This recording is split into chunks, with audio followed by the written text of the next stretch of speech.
Oi, boa noite, tudo bem? Eu me chamo Kilvia Tavares, faço parte da comunidade de mulheres intelectualmente ativas e hoje aqui no canal do Clube de Livro a gente vai comentar sobre o livro Originais de Adam Grant, Como os Inconformistas Mudam o Mundo. É um livro bem interessante, uma leitura fácil, uma leitura rápida e assim a gente sai cheio de insights. Mas primeiro, entretanto, todavia, eu vou comentar sobre o autor, que é reconhecido como um dos estudiosos mais influentes na área de recursos humanos. Tá aí a fotinha dele, tá? Ele já escreveu 3 livros, Dar e Receber, Originais e, recentemente, Pense de Novo. E nós já lemos aqui no clube, a gente já leu Originais, nós lemos em 2020, e nesse ano de 2022 a gente leu Pense de Novo, tá? E só para vocês sentirem o peso do autor. Entre os seus clientes em consultoria estão Google, Merck, que é uma farmacêutica, IBM e Disney Pixar. Ele tem PhD em Psicologia Organizacional pela Universidade de Michigan e bacharelado pela Universidade de Harvard. Esse é o nosso autor, Adam Grant. Mas vamos ao que interessa. Vamos falar sobre o livro, certo? Originais. A criatividade é uma qualidade inata ou uma habilidade que pode ser estimulada ou aprendida? Fica aí essa pergunta para a gente começar a falar sobre o livro. E quando a gente fala do termo original, originais, né, ele como um adjetivo, né, que é a origem, que é a fonte de algo, de onde brota, de onde provém ou deriva, né, ele como adjetivo. E ele como substantivo, aí vem, ele é uma coisa única ou singular. É uma pessoa que é diferente das outras, né? De uma forma atraente ou interessante, né? É a pessoa original. É o indivíduo dotado de iniciativas inovadoras e capacidade inventiva. Esse é o original. Então, assim, existem crenças em torno de mentes criativas, tá? E o autor, ele busca desmistificar, né, essas crenças. E ele sempre se baseia em estudos e entrevistas para escrever os seus livros. Né? Quem já leu Adam Grant sabe disso. E ele tem palestras lá no TED que são muito interessantes. Vale a pena conferir. Vamos lá. Ser original implica em ir contra a corrente, combater o conformismo, se opor a tradições ultrapassadas. Mas isso não quer dizer que todos os originais eles são apaixonados por risco. A maioria das pessoas bem-sucedidas, elas assumem riscos, mas esses riscos são bem calculados. Então, assim, e no prefácio escrito por Sheryl Sandberg, executiva-chefe do Facebook, que já começa exaltando algumas qualidades do autor.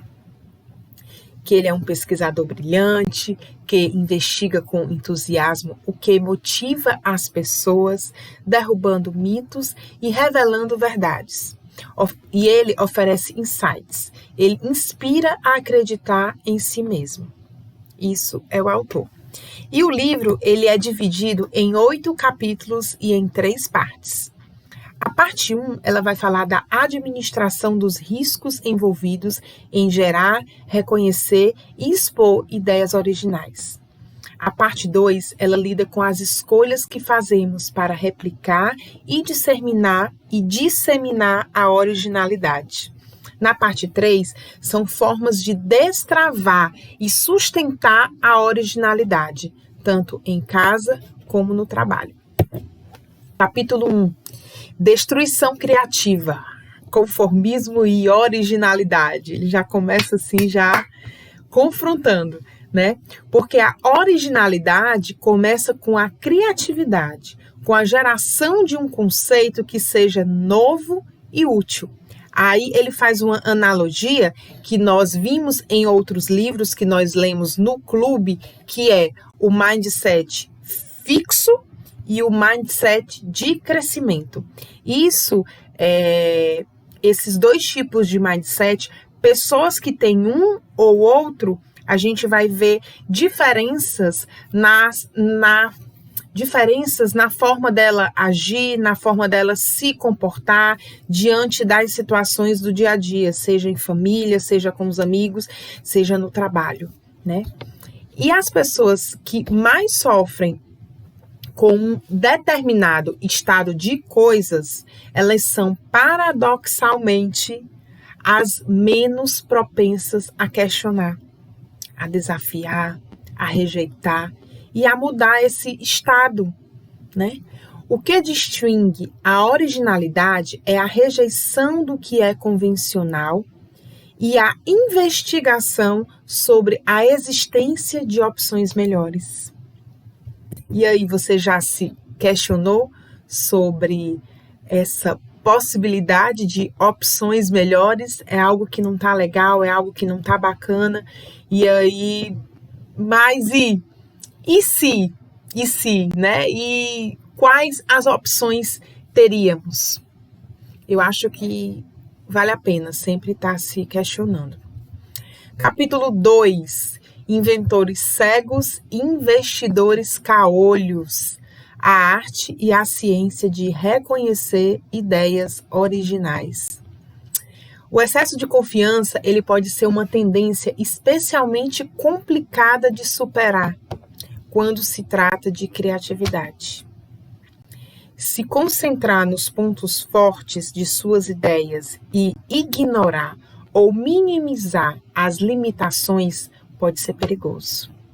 Até os gênios têm dificuldade de reconhecer quando tem nas mãos um grande êxito.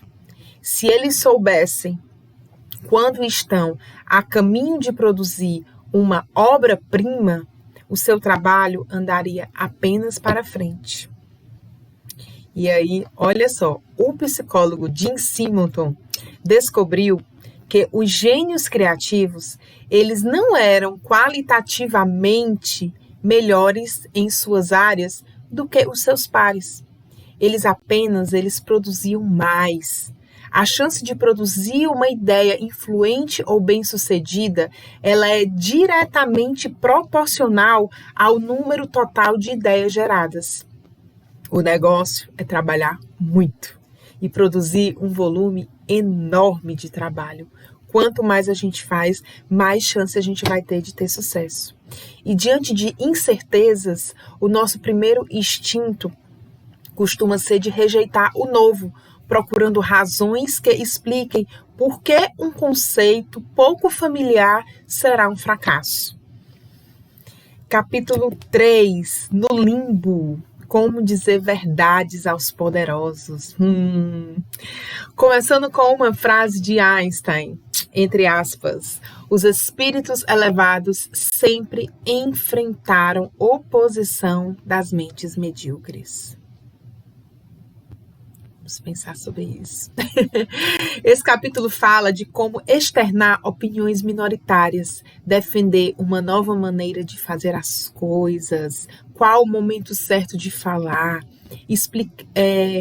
explicar como podemos reduzir os riscos de expor nossas opiniões e aproveitar os benefícios de fazê-lo.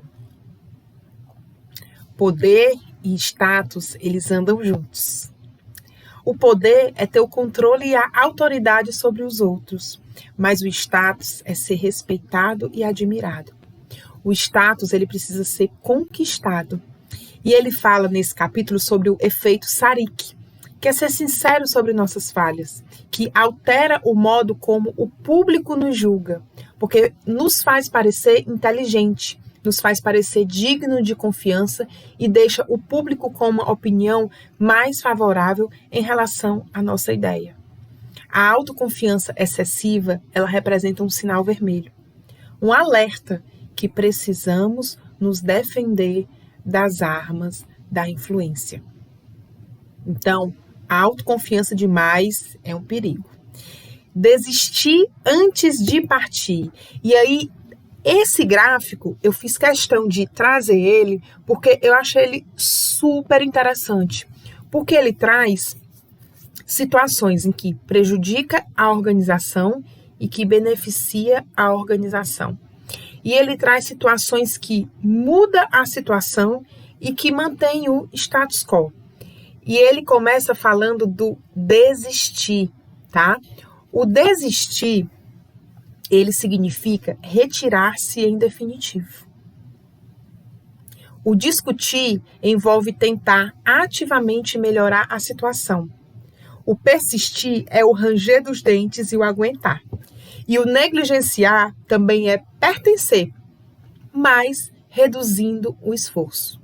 Essas escolhas, elas se baseiam em sentimento de poder e compromisso. Na busca por originalidade, a negligência não é uma opção.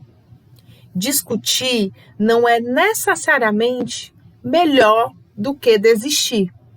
Expressar nossas opiniões e balancear portfólios prepara-nos para ir embora, caso necessário. Capítulo 4. O apressado come cru. O time é a procrastinação estratégica e a desvantagem do pioneirismo. Olha aí, quem fala muito em procrastinação, esse capítulo foi assim foi um murro no estômago, né? Porque ele traz que pessoas originais mostraram que há mais desvantagens em agir depressa do que ser o primeiro. Procrastinar pode ser tanto uma virtude como um vício. Líderes que promovem mudanças são aqueles que esperam pacientemente o momento certo. O processo de adiamento, ele permite passar mais tempo ponderando diferentes modos de realizar o trabalho, em vez de adotar de saída uma estratégia. No trabalho científico, as ideias precisam de tempo para amadurecer. Trabalho científico é tempo. Às vezes, é preciso conter a vontade de responder prematuramente. Para ser original, não é preciso ser o primeiro. Basta ser diferente e melhor. A maioria das coisas boas leva tempo para ser entendida. E a principal lição desse capítulo é que, se você tem uma ideia original, é um equívoco apressá-la, apenas para cruzar a linha de chegada à frente da concorrência. Da mesma forma que a procrastinação pode nos dar flexibilidade para realizar uma tarefa, adiar a entrada no mercado pode nos propiciar aprendizado e capacidade de adaptação, reduzindo riscos. E aí fazemos um paralelo entre jovens gênios e velhos mestres, né? Inovadores conceituais têm grandes ideias e partem para executá-la. Aí são os velocistas. Inovadores experimentais, eles resolvem por tentativa e erro, aprendendo e evoluindo à medida que avançam, que improvisam, enquanto prosseguem. Esses são os maratonistas. Legal, né? Capítulo 5. Caixinhos dourados e o cavalo de Troia. Como criar e manter coalizões.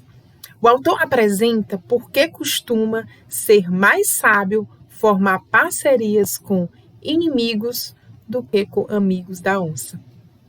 Pesquisas mostram que é preciso traçar 2 eixos. Independente para avaliar os pontos positivos e o outro eixo para os pontos negativos. E aí a gente traz uma tabela. E nessa tabela ele trata de positividade e de negatividade. Essa tabela tem no livro, tá? Em que ele coloca ali os amigos da onça, os conhecidos e os inimigos. Os conhecidos né? Eles vão ter baixa negatividade e baixa positividade. Eles são indiferentes. Os inimigos que estão sempre contra você, eles vão ter uma baixa positividade e uma alta negatividade. Os amigos da onça, aliás, eu vou falar logo dos amigos, né? Os amigos que estão sempre ao seu lado, eles vão ter uma alta positividade e uma baixa negatividade. E os amigos da onça, que são ambivalentes, eles podem ter tanto o lado positivo como negativo, eles vão ter uma alta positividade e uma alta negatividade. E ele chega à conclusão que nossos melhores aliados não são as pessoas que sempre nos apoiaram, mas são aquelas que começaram contra nós e depois mudaram de lado.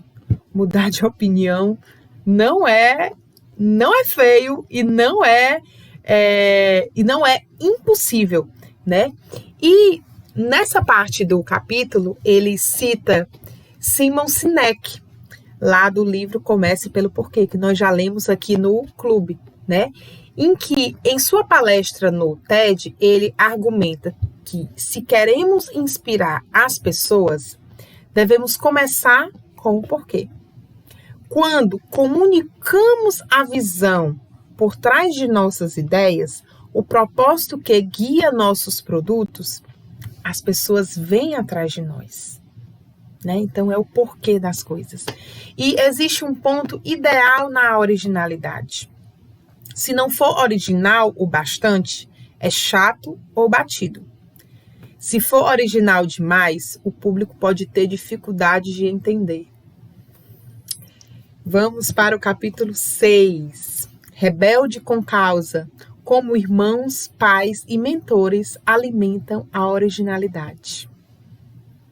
O autor traz alguns estudos que chegam à conclusão que os irmãos mais novos da família, os mais novos, assumem mais riscos, sejam nos esportes, na política ou na ciência.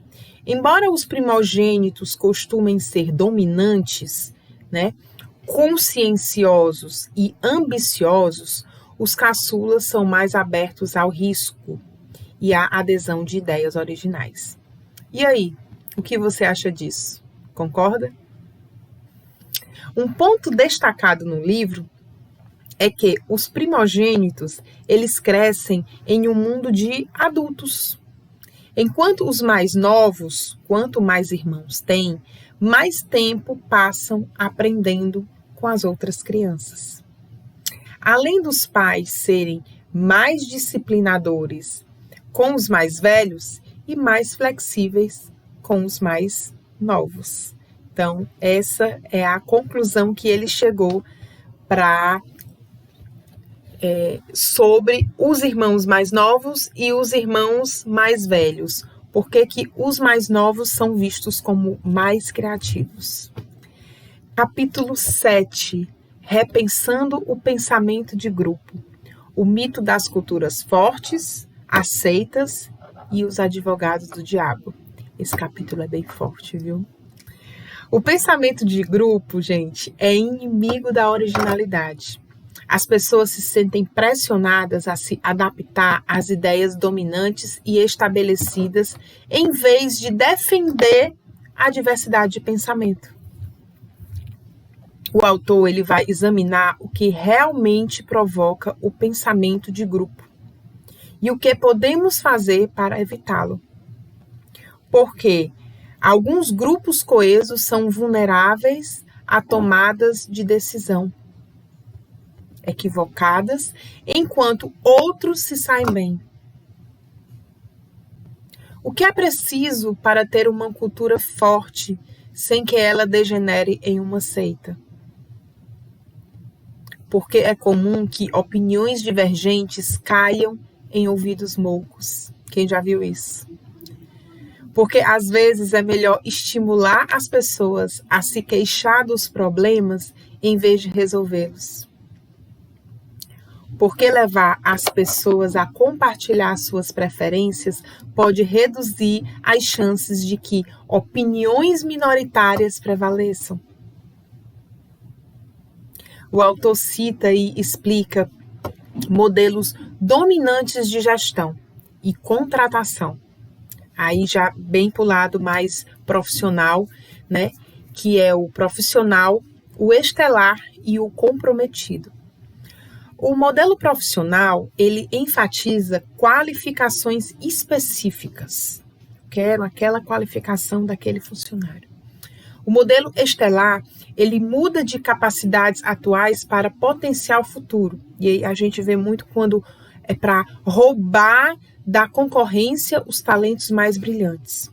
E o modelo comprometido, ele trabalha para criar fortes laços emocionais entre funcionários e a empresa. Mas ele fala também no rodapé, ele fala do modelo autocrático e do modelo burocrático. Ambos são baseados na capacidade. O autocrático, ele confia no dinheiro e na supervisão direta. E o burocrático, ele confia em tarefas desafiadoras, junto com regras e procedimentos detalhados. A divergência não adianta quando é motivada por quaisquer considerações que não sejam à procura da verdade ou das melhores soluções. Quando é autêntica, porém, estimula o pensamento, esclarece e fortifica. Divergir por divergir não adianta. Nesse capítulo, o autor cita Rei Dalio, que fez um movimento pela sinceridade em sua empresa. O segredo do sucesso é a sinceridade. E esse estudo ele foi bem interessante porque algumas pessoas na empresa do Rei Dalio, elas ficaram felizes com a oportunidade de serem sinceras e de expor o que elas pensavam. Porém, outras não gostaram, porque disseram que não tinha necessidade de falar essas coisas, né? Mas ele finaliza com uma frase, e aí que está aí na tela para vocês, entre aspas. A maior tragédia da humanidade deriva da incapacidade que as pessoas têm de discordar de forma consciente para descobrir a verdade. E olha que incrível a conclusão dele. Como fundador de uma empresa de investimentos, por que Dalio gastaria tanto tempo em uma conversa sobre dar nomes aos bois? Porque se os funcionários forem capazes de chegar a um acordo sobre a garantia de que todos vão expor suas ideias, não haverá muito a temer quanto ao pensamento em grupo. Dalio poderá ter certeza de que os integrantes de sua equipe não se sentirão pressionadas a concordar e sorrir sempre que ele externar uma opinião. As decisões serão tomadas com base na meritocracia de ideias, não em uma hierarquia ou democracia de status. Muito forte. Capítulo 8. Balançar o barco e mantê-lo estável. Como controlar a ansiedade, a apatia, a hesitação e a raiva. O autor, mais uma vez, ele traz histórias reais para iniciar mais uma conclusão. E esse é o último capítulo do livro. Ao estudar estratégias efetivas para controlar as emoções, você descobrirá quando é melhor planejar como um otimista ou como um pessimista. Se manter a calma é uma forma de combater o medo, ou se explodir de raiva pode aplacar a fúria, e também o que fazer para manter a determinação quando a sorte está contra você. A originalidade pode ser uma estrada mais acidentada, mas nos deixa mais felizes e com uma noção mais forte de sentido para a vida. Interessante, né? As verdadeiras revoluções não são explosões cataclísmicas, aquela coisa, bom. Não, são queimadas controladas e demoradas. E nesse capítulo, o Adam Grant, ele traz um teste realizado pelo psicólogo Solomon Asch. E ele combina com um grupo de pessoas para dar respostas erradas em um teste. E ele constatou que 3/4 dos participantes que não sabiam dessa combinação, eles se resignaram à resposta errada, para seguir a maioria. Olha só, gente.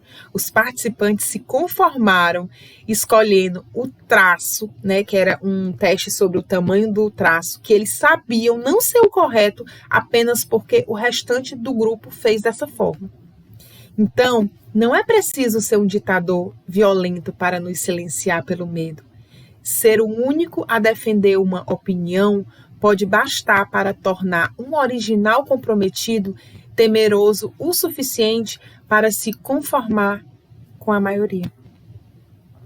Quando se está junto a outras 7 pessoas e 6 delas elegem a resposta errada, mas a 7ª escolhe a certa, o conformismo cai drasticamente. Os erros reduziram de 37% para apenas 5,5%. Simplesmente saber que você não é o único contestador torna muito mais fácil resistir à multidão. Se você quer que as pessoas assumam riscos, é preciso mostrar-lhes que não estão só. E aí, olha só, original, criatividade. Criatividade, original. Riscos, desafios, se desafiar, se expor. Isso traz mais criatividade e originalidade. Consequentemente, isso traz mais sucesso, isso traz novos negócios, isso traz criações, né? Então, assim, o que tem tentado apagar a sua luz, o seu brilho, a sua criatividade, o seu potencial? O que tem acontecido? Quem são as pessoas que têm buscado destruir a tua originalidade, a tua criatividade, a tua forma de desafiar e de correr riscos? Isso me deu uns insights agora, né? Mas vamos lá, continuar. Quando somos tomados pela dúvida em nosso caminho rumo a uma meta, a decisão de olhar para trás ou para frente depende do nosso comprometimento. Reconhecendo tudo o que já investimos e alcançamos, parece um desperdício a gente desistir. E a confiança e o compromisso crescem. Então, é isso, gente. Esse livro é maravilhoso. Espero que tenham gostado. Eu amei essa leitura. É uma leitura fácil, é uma leitura rápida, né? E eu recomendo para vocês, tá? Então, até a próxima!